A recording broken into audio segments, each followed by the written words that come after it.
All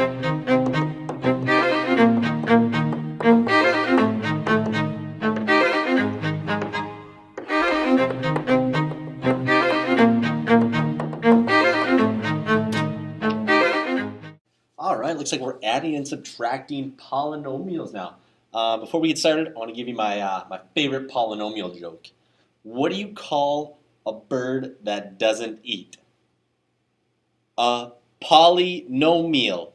Get it? Like poly, like a parrot, and he doesn't eat, so he eats no meals. A polynomial. Polynomial.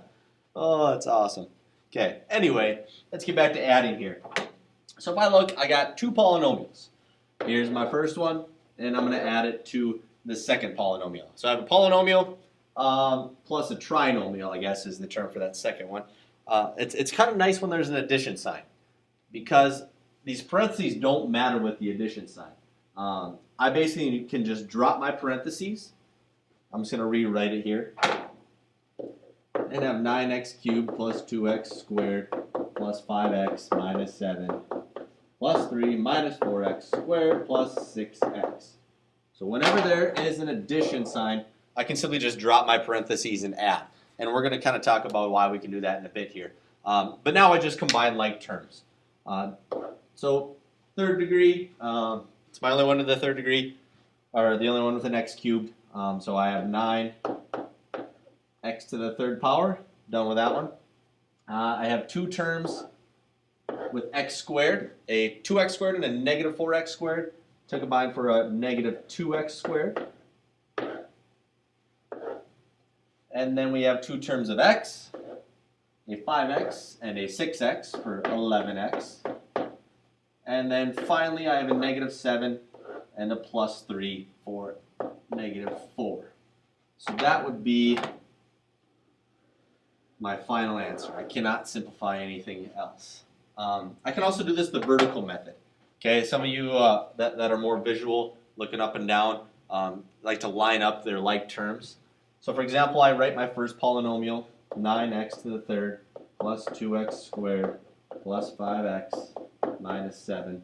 And then I'm going to add that to my other polynomial, my trinomial there. Well, I don't have any x cubes, so I leave that spot blank. I go over to the x squared, and it looks like I have a negative 4x squared up top, right? Because I got to bring that sign that's in front of negative 4x squared. And then I have a 6x, so a positive 6x, and a positive 3. So I put that plus sign in front there. And I'm just adding, right? That was my addition sign. So I just work straight down. I have my 9x cubed I bring down. Didn't get added anything. And just like before, negative 2x squared. And I add my x's for 11x, and negative 7 plus 3 is negative 4. So I get the same answer. Some people like to do it horizontally. Some people like to line them up vertically. It's really whatever your preference. So same thing, I just look. I have a plus sign here, so you simply just drop the parentheses and combine like terms. And I'll go ahead, I'll leave the parentheses up there, but they're really gone. And then I combine like terms. And remember, we always want this in standard form, so put your highest degrees first. So y to the fourth, negative 2y to the fourth will give me a negative y to the fourth, right? Because an imaginary 1 in front of this y to the fourth would be like 1y to the fourth. That's why you get that negative y to the fourth. And then we combine a, oh, well, there's just a 1y to the third, so that's a positive 2y to the third. Okay, I'm done with all those so far. Then we got two terms of y, a negative 3y, and a positive 2y for a negative y, negative 1y. We don't write the 1 down. And then finally, we have a 7 minus 11, 7 and a negative 11 for a negative 4. And that would be my final answer. And once again, if I wanted to, I could write this vertically. I'm just going to go ahead and set it up. I won't solve. But if I wanted to set it up vertically, I would start with my first one, y to the fourth. I don't have any y cubes or y squared, so I'm just going to leave two spaces. So I'll just put this up here. So this would be like the y to the third spot, y to the second spot. I'm going to leave spaces for that. And then I have a 3y. Oh, that's a negative 3y, isn't it? So minus 3y and a plus 7. Okay, I just left spaces there just in case my other polynomial, I have something to put there, and which I do. I have a 2y to the third power, right? So 2y to the third power. I still have my negative 2y to the fourth out front. So I put my plus sign in there. And no y squareds, so I leave that spot blank.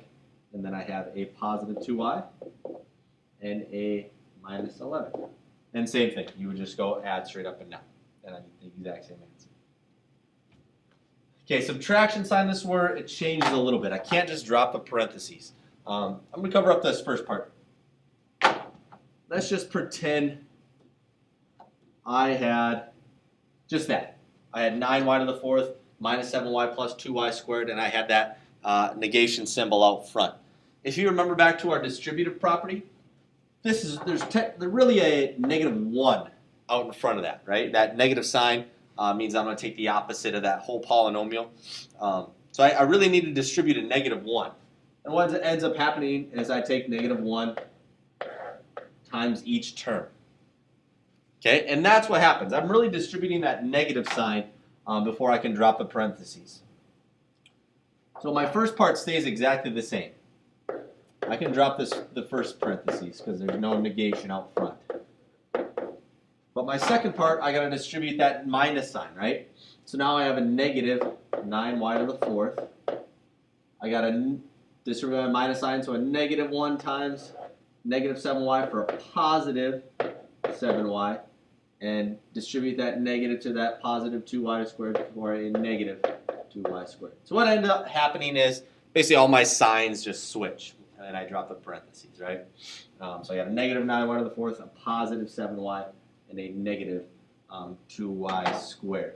And now I just go through and combine like terms. So start with my highest degree, bring my negative 9y to the fourth down, then go to my y squareds, which I got a handful here. So 6y squared plus 8y squared is 14y squared. Subtract the 2y squared to give us 12y squared. Done with those. And lastly, negative 5y and a positive 7y for a positive 2y. And then I'm done. Okay. And I could do the same thing. I could do this vertically as well.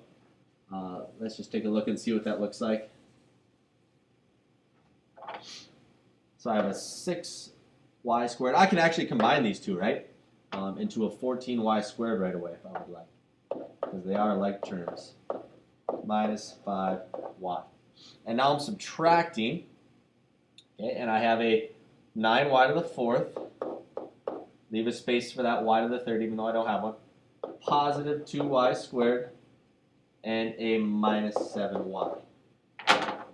And then if we think back to our elementary days, when we started bringing in negative numbers, we never actually subtract. We always change to addition, and we add the opposite. So all my signs change. That changes to a negative, that changes to a negative, and that changes to a positive. So they have a negative 9y to the fourth, a negative 2y squared, and a positive 7y. And then I go through and I just add instead now. It looks like we got a plus 12y squared and a plus 2y. And I get the exact same answer. Negative 9y to the fourth plus 12y squared plus 2y. So quickly taking a look at the difference again. These are the exact same polynomials here. One case I have an addition sign, the other case I have a subtraction sign. To set these up, first case with the addition, I can just drop the parentheses and just combine like terms.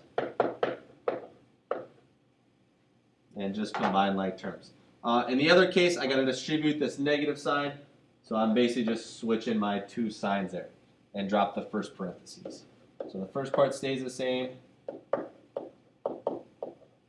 and now I just change signs. So positive 8n squared and a negative 3n cubed. And then we just go ahead and combine like terms to simplify. So I'll just write the final answer here so you can see it. So I have 6n cubed, a negative 7n squared, and a minus 5n. And the one down here, you would end up with a My n cubes cancel, and I'd have 9n squared minus 5n. So just notice the difference. Plus sign in between, right? Drop the parentheses and just go ahead and go through and combine like terms. If you have a minus sign, you got to distribute that minus sign by basically changing all the signs. And remember, you can work vertically or horizontally. All right, there you go. Thank you for your time.